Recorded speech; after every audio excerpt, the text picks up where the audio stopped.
Jatend migao mar arita Kithure Kindiki oyanga Apedha mar manyo time dala Jomo Kenyatta ma en wuod jatend piny Kenya machon Uhuru Kenyatta e kar jot mare makare Nairobi odhiambo mokalo.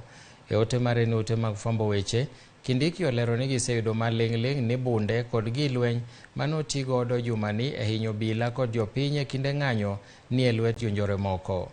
Kindiki bende okono obila nyocha koseto jatend kweth jonjore go mobuto gi sani. Okoni tarik 19 dweni obila nomako achich moro manoyudi kod ojala 14, pan ligangla 24, arunge kod yedhe mamero ji motwe jwelni 300.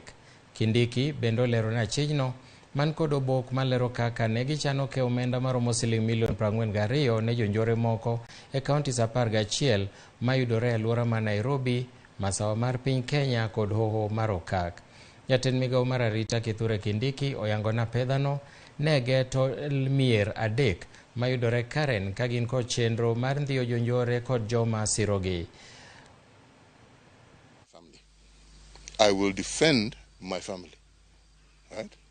And I will defend it to the end, all right? I defended Kenya and I did my best for this country, okay? You may not think, whoever has that opinion, that is an opinion. But according to me, I did the best I could do for my country, all right? And I handed over when my time was finished. And I will now do the best that I can do to defend my family. Jod bura ma kaunti ma Nairobi omedo duond